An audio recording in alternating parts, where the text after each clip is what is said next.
ओम नमः शिवाय।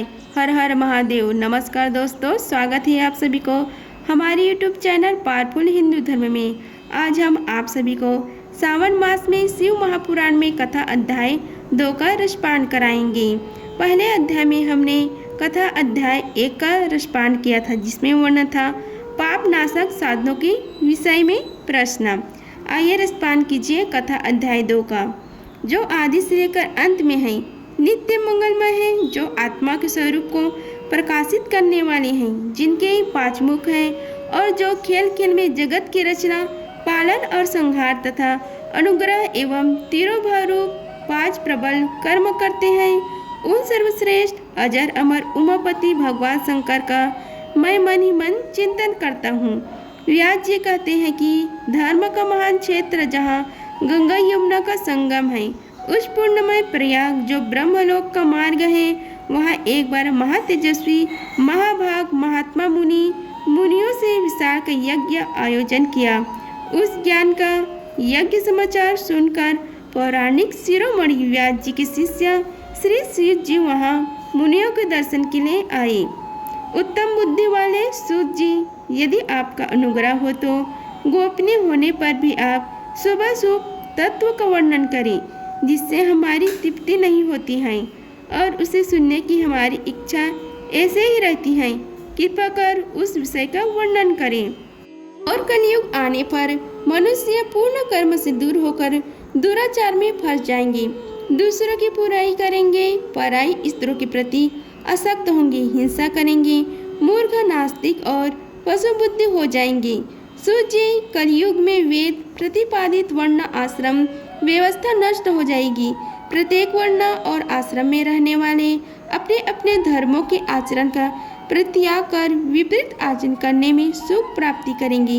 इस सामाजिक वर्ण संकरता से लोगों का पतन होगा, परिवार टूट जाएंगे, समाज बिखर जाएंगे, प्राकृतिक आपदाओं से जगह जगह लोगों की मृत्यु होगी, धन का क्षय होगा, स्वार्थ और लोभ की प्रवृत्ति बढ़ जाएगी, ब्राह्मण लोभी हो जाएंगे और वेद बेचकर धन प्राप्त करेंगे, मद से मोहित होकर दूसरों को ठगेंगे, पूजा पाठ नहीं करेंगे और ब्रह्म ज्ञान से शून्य होंगे। क्षत्रिय अपने धर्म को त्याग कर कुसंगी, पापी और व्यभिचारी हो जाएंगे। शौर्य से रहित और वे शूद्रों जैसे व्यवहार करेंगे और काम में अधीर हो जाएंगे। वैसे धर्म से विमुख होकर, संस्कार भ्रष्ट होकर, कुकर्मी, धनोपार्जन परायण होकर नाप तौल में ध्यान लगाएंगे। शूद्र अपना धर्म कर्म छोड़कर अच्छी वेशभूषा से सुशोभित हो व्यर्थ घूमेंगे। वे कुटिल और ईर्ष्यालु होकर अपने धर्म के प्रतिकूल हो जाएंगे। कुकर्मी और वाद विवाद करने वाले होंगे। वे स्वयं को कुलीन मानकर सभी धर्मों और वर्णों में विवाह करेंगी। स्त्रियां सदाचार से विमुख हो जाएगी। वे अपने पति का अपमान करेगी और सास ससुर से लड़ेगी, मलिन भोजन करेगी। उनका शील स्वभाव बहुत बुरा होगा। जी, इस तरह जिनकी बुद्धि नष्ट हो गई है और जिन्होंने अपने धर्म का त्याग कर दिया है, ऐसे लोक परलोक में उत्तम गति कैसे प्राप्त करेंगी? इस चिंता से हम सभी व्याकुल हैं। परोपकार के समान कोई धर्म नहीं। इस धर्म का पालन करने वाले दूसरों को सुखी करता हुआ स्वयं भी प्रसन्नता अनुभव करता है। यह भावना यदि निष्काम हो तो कर्ता का हृदय शुद्ध करते हुए उस परम गति प्रदान करती है।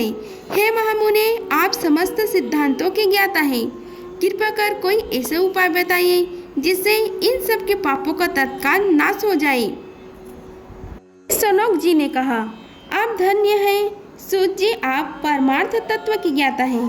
आपने हम पर कृपा करके हमें यह अद्भुत और दिव्य कथा सुनाई है। भूतल पर इस कथा के समान कल्याण का और कोई साधन नहीं है। आपकी कृपा से यह बात हमने समझ ली है। हे सूत जी, इस कथा के द्वारा कौन से पापी शुद्ध होते हैं, उन्हें कृपा पूर्वक बताकर इस जगत को कृतार्थ कीजिए। सूत जी बोले, हे मुने, जो मनुष्य पाप, दुराचार तथा काम, क्रोध, मंद लोभ में निरंतर डूबे रहते हैं, वे भी शिव पुराण पढ़ने अथवा सुनने से शुद्ध हो जाते हैं तथा उनके पापों को पूर्णतया नाश हो जाता है। इस विषय में मैं तुम्हें एक कथा सुनाता हूँ। बहुत पहले की बात है, किरातों के नगर में देवराज नामक एक ब्राह्मण रहता था। वह ज्ञान में दुर्बल, गरीब, रस बेचने वाला तथा वैदिक धर्म से विमुख था। वह स्नान संध्या नहीं करता था तथा उसमें वैश्य वृत्ति बढ़ती ही जा रही थी। वह भक्तों को ठगता था, उसके अनेक मनुष्यों को मारकर उनका सब धन हड़प लिया था। उस पापी ने थोड़ा सा भी धन धर्म के काम में नहीं लगाया था। वह वेश्यागामी तथा आचार भ्रष्ट था। एक दिन वह घूमता हुआ दैवयोग से प्रतिष्ठानपुर सूचीप्रयाग जा पहुंचा। वहां उसने एक देवालय देखा जहां बहुत से साधु महात्मा एकत्र हुए थे। देवराज वहीं ठहर गई। वह रात में उसे ज्वर आ गया और उसे बड़ी पीड़ा होने लगी। वहीं पर एक ब्राह्मण देवता शिव पुराण की कथा सुना रहे थे। ज्वर में पड़ा देवराज भी ब्राह्मण के मुख से शिव कथा को निरंतर सुनता रहा था। एक मास बाद देवराज ज्वर से पीड़ित अवस्था में चल बसा। यमराज के दूत उसे बांधकर यमपुरी ले गई। तभी वह शिवलोक से भगवान शिव के पार्षदगण आ गए। वे कपूर के समान उज्ज्वल थे। उनके हाथ में त्रिशूल, संपूर्ण शरीर पर भस्म और गले में रुद्राक्ष की माला उनके शरीर की शोभा बढ़ा रही थी। उन्होंने यमराज के दूतों को मार पीट कर देवराज को यमदूतों की चंगुल से छुड़ा लिया और वे उसे अपने अद्भुत विमान में बिठाकर जब कैलाश पर्वत ले जाने लगे तो यमपुरी में कोलाहल मच गया, जिसे सुनकर यमराज अपने भवन से बाहर आया। साक्षात रुद्रों के समान प्रतीत होने वाले इन दूतों का धर्मराज ने विधि पूर्वक पूजन कर ज्ञान दृष्टि से सारा मामला जान लिया। उन्होंने भय के कारण भगवान शिव के दूतों से कोई बात नहीं पूछी। पश्चात शिव दूत देवराज को लेकर कैलाश चले गए और वहां पहुंचकर उन्होंने ब्राह्मण को करुणा अवतार भगवान शिव के हाथों में सौंप दिया। सनक जी ने कहा, हे महाभाग सूत जी, आप सर्वज्ञ हैं। आपकी कृपा प्रसाद से मैं कृतार्थ हुआ। इस इतिहास को सुनकर मेरा मन आनंदित हो गया है। अतः भगवान शिव में प्रेम बढ़ाने वाली दूसरी कथा भी कहिए। जी बोले, हे सनोक सुनो, मैं तुम्हारे सामने एक अन्य गोपनीय कथा का वर्णन करूंगा, क्योंकि तुम शिव भक्तों में अग्रण्य वह वेद वेताओं में श्रेष्ठ हो। समुद्र के निकटवर्ती प्रदेश में वासकाल नामक गांव है, जहां वैदिक धर्म से विमुख महापापी मनुष्य रहते हैं। वे सभी दुष्ट हैं एवं उनका मन दूषित विषय में भागों में ही लगा रहता है। वे देवताओं एवं भाग्य पर विश्वास नहीं करते। वे सभी कुटिल वृत्ति वाले हैं, किसानी करते हैं और विभिन्न प्रकार के अस्त्र शस्त्र रखते हैं। वे व्यभिचारी हैं। वे इस बात से पूर्णतः अनजान है कि ज्ञान, वैराग्य तथा सद्धर्म ही मनुष्य के लिए परम पुरुषार्थ है। वे सभी पशु बुद्धि हैं। अन्य समुदाय के लोग भी उन्हीं की तरह बुरे विचार रखने वाले हैं, धर्म से विमुख हैं। वे नित्य कुकर्म में लगे रहते हैं एवं सदा विषय भोगों में डूबे रहते हैं। वहाँ की स्त्रियाँ भी बुरे स्वभाव की, स्वेच्छाचारिणी, पाप में डूबी, कुटिल सोच वाली और व्यभिचारिणी हैं। वे सभी सद्व्यवहार तथा सदाचार में सर्वदा शून्य हैं। वहाँ सिर्फ दुष्टों का निवास है। वासका नामक गांव में बिंदुक नामक एक ब्राह्मण रहता था। वह अधर्मी, दुरात्मा एवं महापापी था।